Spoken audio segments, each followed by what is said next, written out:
Mark stepped onto his front porch, sipping his morning coffee as the crisp country air filled his lungs. This was it, his dream finally realized. Acres of open land stretched before him, his ranch, his sanctuary away from the suffocating city life. The sun had barely begun to rise, casting golden hues across the wooden fence he had built with his own hands. But the peace, as he would soon find out, was nothing but an illusion. A voice, shrill and uninvited, sliced through the quiet. "I knew it. I just knew this was a mistake." Mark turned, nearly spilling his coffee. There she was, standing at the edge of his property line, Linda, his new neighbor. A middle-aged woman with the type of expression that made you feel like you'd committed a crime just by existing. Her arms were crossed so tightly against her chest, it looked like she was holding herself back from lunging at him. "This land," she said, eyes scanning his property like a hawk eyeing a wounded rabbit, "was supposed to go to someone who understands how to take care of it." Mark blinked. "Excuse me." Linda let out a dramatic sigh, shaking her head. "I mean, look at you. You're new to this. You don't understand what it takes to run a ranch. It's not just about having money to buy land. It's about heritage, knowledge, legacy." She gestured toward her own pristine home sitting atop a slight hill, her lot lined with perfect white fencing. "People like me, we were born into this life." Mark set his coffee cup down on the porch railing, suddenly feeling the weight of what she was implying. He had worked his entire life to get here, saved every penny, endured sleepless nights to make this dream a reality. And now, on his very first morning of peace, this woman, whom he had never met before, was telling him he didn't deserve it? Before he could respond, Linda continued. "It's nothing personal, of course. But ranching isn't something you can just buy your way into. I worry about what your inexperience is going to do to the neighborhood." Mark stared at her, at the audacity dripping from every word. "Linda, right?" he finally said, his voice calm. "Funny thing about land, you don't have to pass a test to own it. You just have to buy it. And I did." Linda let out a short, humorless laugh. "Well, that's exactly the problem. You don't belong here. You don't fit in with the culture. People like me have worked for generations to maintain the quality of this area." Mark clenched his jaw, already knowing where this was going. She was one of those types. People who thought that their mere presence gave them the right to dictate what others could and couldn't do. "Well," he said, keeping his tone even, "I guess you'll just have to get used to me being your neighbor." Linda huffed, turning on her heel. "We'll see," she muttered before stomping back toward her house. Mark watched her go, exhaling slowly. His first morning, and already, he had a self-appointed neighborhood gatekeeper breathing down his neck. He had dealt with difficult people before, but something told him Linda was a different breed of problem. The next few days only proved that theory right. It started small. Mark would wake up to find his deliveries delayed, only to later learn from the supply company that someone had called and informed them that the address was incorrect. Then there was the mysteriously rerouted mail, letters and packages that somehow ended up at Linda's house first, which she would return days later with a smug smile, claiming she was just trying to be helpful. Then came the complaint. Mark was outside installing a new section of fencing when a man from the county office showed up. "We got a report that your fencing violates property guidelines," the man said, looking bored. Mark wiped the sweat from his brow. "From who?" The official hesitated before answering, "A concerned neighbor." Mark didn't need to guess. He sighed. "My fencing is well within regulations." "I figured," the man said, flipping through his clipboard. "But, you know, I have to check when someone files a complaint." Mark let out a humorless chuckle. "And I suppose you'll be getting more of those complaints?" The man shrugged.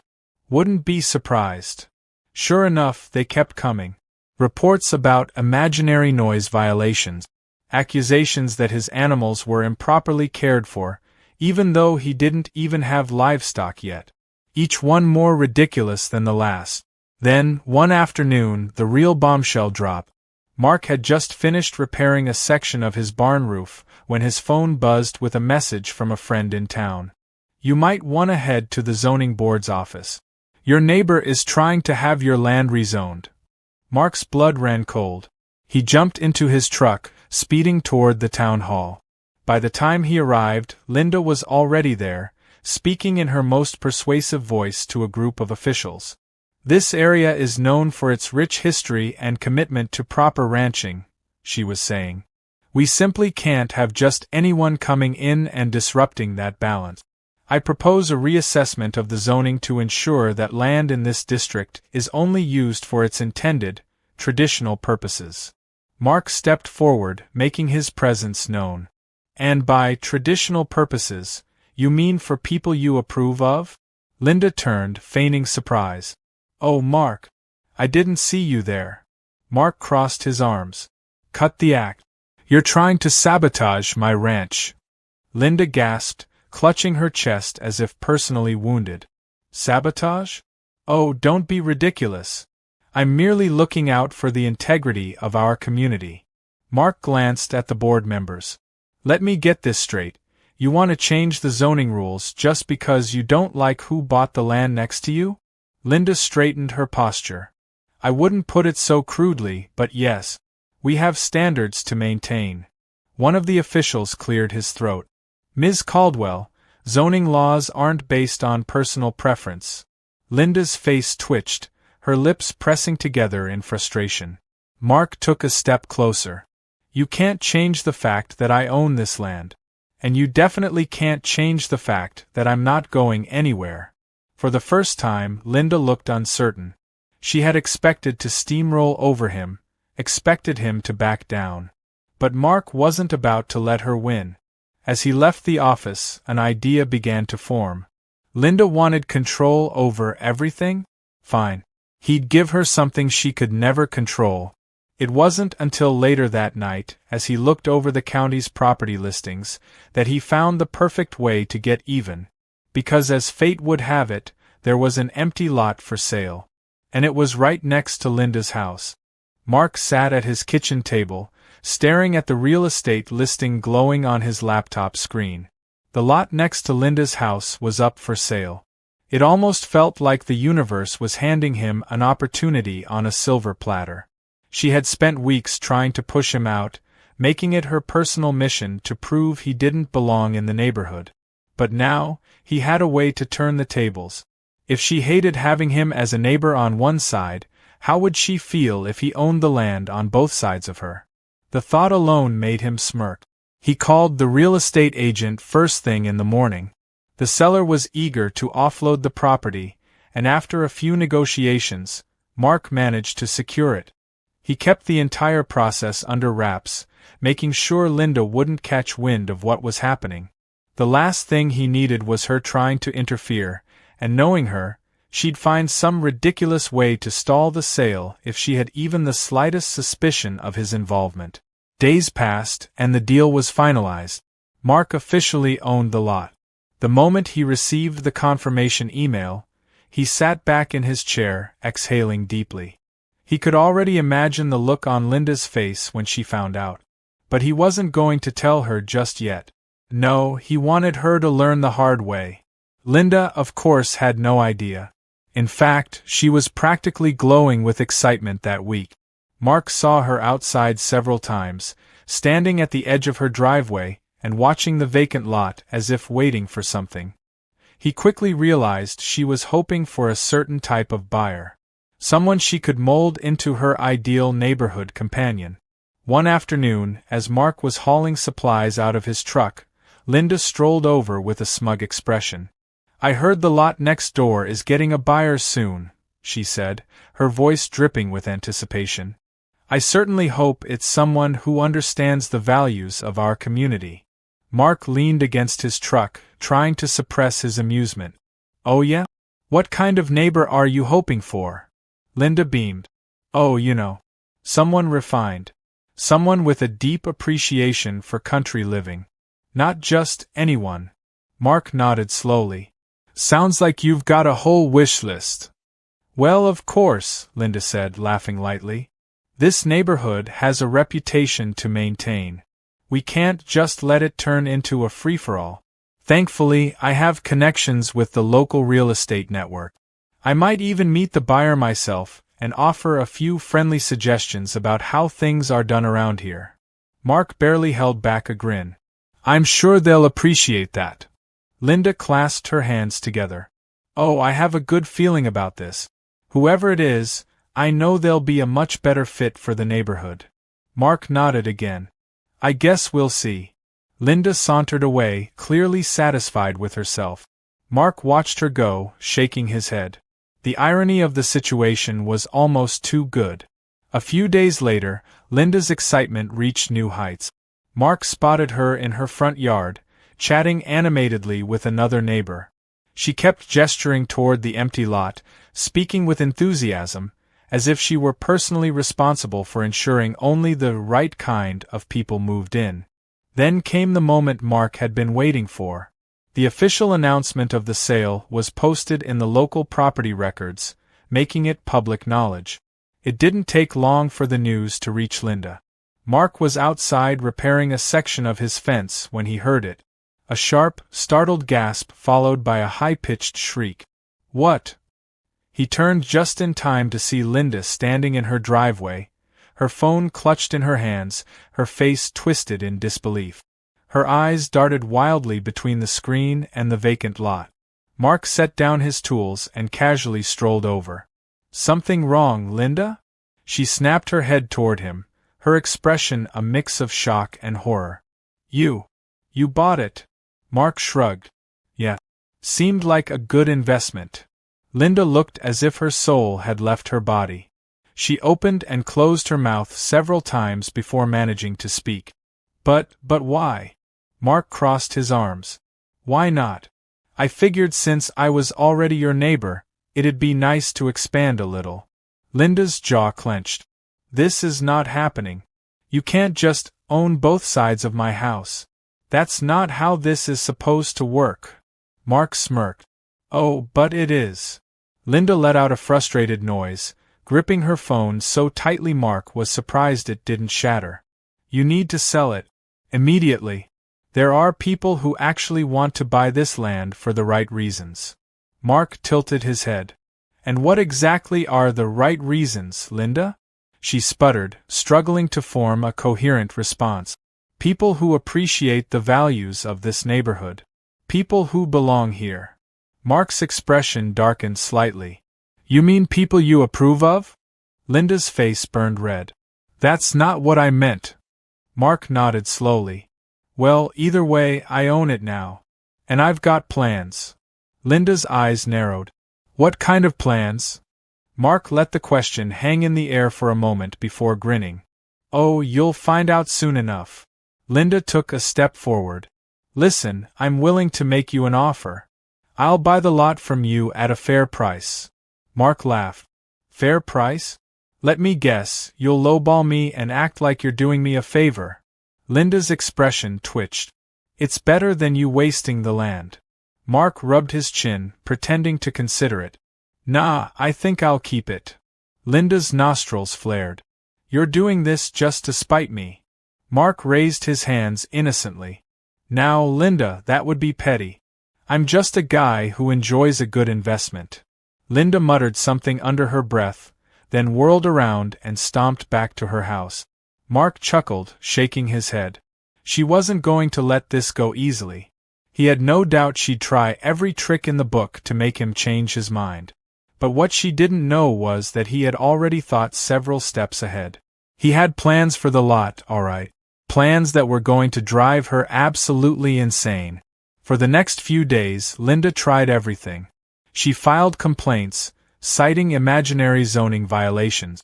She even attempted to rally a few neighbors to pressure him into selling. None of it worked. Mark had all the paperwork in order, and the few neighbors she managed to rope in weren't exactly eager to fight a losing battle. Then came her final attempt, legal threat. Linda stormed up to his property one afternoon, holding a folder stuffed with papers. I've consulted with an attorney, she declared. I have legal grounds to challenge this sale. Mark raised an eyebrow. Really? On what basis? Linda opened the folder, flipping through pages. There are regulations, codes, that prevent excessive land consolidation in certain areas. Mark crossed his arms. Did you even read those regulations, or did you just hope I wouldn't? Linda's mouth opened, then closed. Mark grinned. I already looked into it. There's nothing stopping me from owning both lots. But hey, nice try. Linda's face turned a deep shade of red. She snapped the folder shut and stormed off. Mark watched her go, shaking his head. The best part was, he hadn't even told her the full extent of his plans yet. That surprise was still to come. Linda was livid. The fact that Mark now owned the lot next to her house had shattered her entire sense of control. She had spent years dictating how things should be in this neighborhood, making sure everything met her impossible standard. Now, her worst nightmare had become reality. She was surrounded by the one person she had tried to push out. Mark had expected her to back down eventually, but he had underestimated just how deep her need for dominance ran. She didn't just want him to sell the land, she wanted him gone entirely. And that meant her tactics were about to escalate to a whole new level. It started with a sudden announcement. Linda had formed an HOA. Mark had laughed out loud when he found the so-called official letter in his mailbox. Printed on cheap paper with a logo she had likely designed herself, the document claimed that all property owners in the area were now part of a newly established homeowners association. It listed a series of mandatory guidelines, including fencing restrictions, lawn maintenance rules, and even a section on proper neighborhood decorum. At the bottom, there was a demand for an annual membership fee. Mark crumpled the letter and tossed it into the trash. There was no official HOA in this area, and he knew it. But Linda was clearly hoping he was either too uninformed or too frustrated to fight back. A few hours later, she appeared at his doorstep. I assume you got the notice, she said, arms crossed. Mark leaned against the doorframe. Oh yeah. Real official looking. Linda lifted her chin. It is official. As of this week, the neighborhood is now under the jurisdiction of the Caldwell Homeowners Association. Mark smirked. Caldwell? As in your last name. Linda's eye twitched. Someone had to take responsibility for this community. Mark folded his arms. That's interesting because I checked with the county, and they have no record of a newly registered HOA.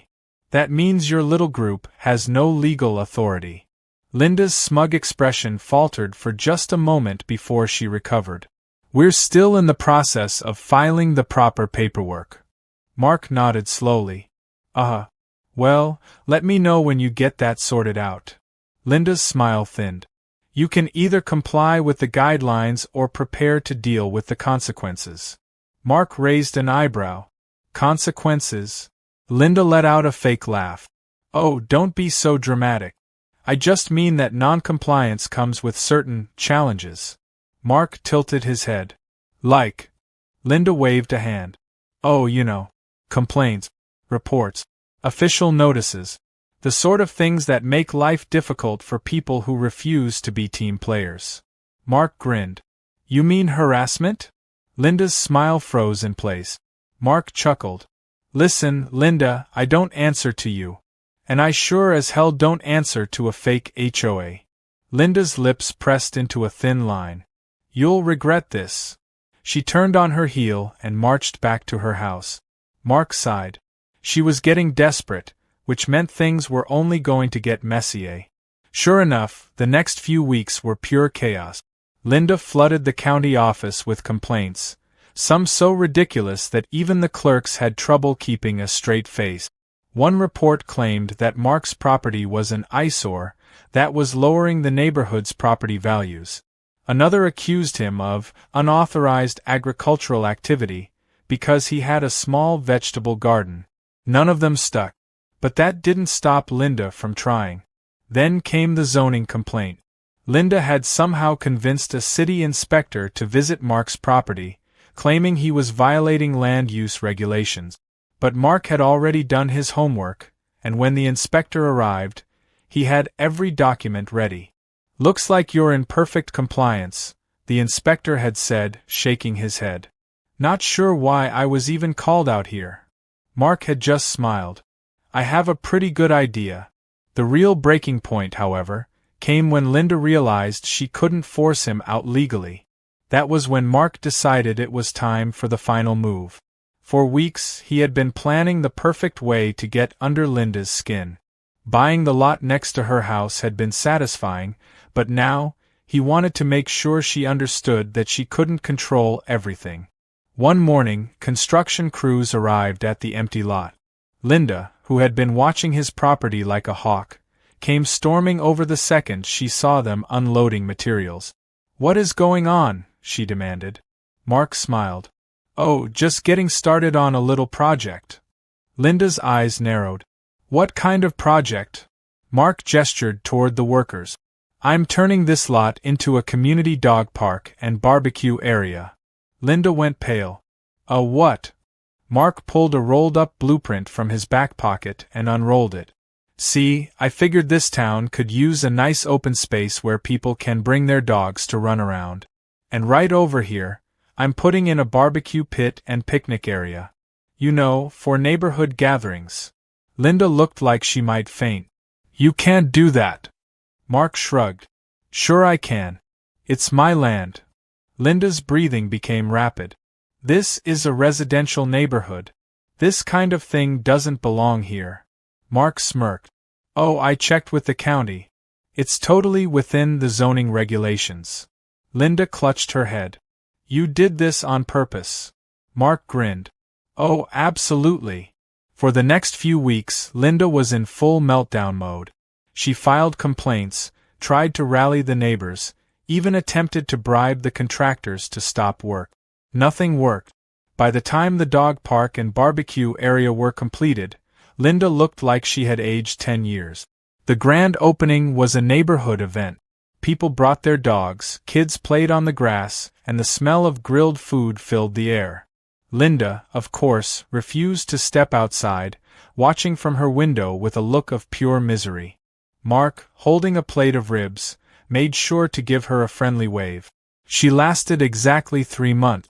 After endless complaints, sleepless nights from barking dogs, and the unbearable reality that she had lost, Linda put her house on the market. Mark watched with amusement as the "for sale" sign went up. It wasn't long before she packed her things and disappeared, taking her fake HOA and entitled attitude with her. On the day she moved out, Mark sat in his newly built barbecue area, flipping burgers on the grill as neighbors chatted around him. The sun was setting, casting warm hues over the land that was now completely his. Linda's car passed by one last time, her face twisted in bitterness as she glared at the scene before her. Mark lifted his burger in a mock toast and took a big, satisfying bite. Life was good.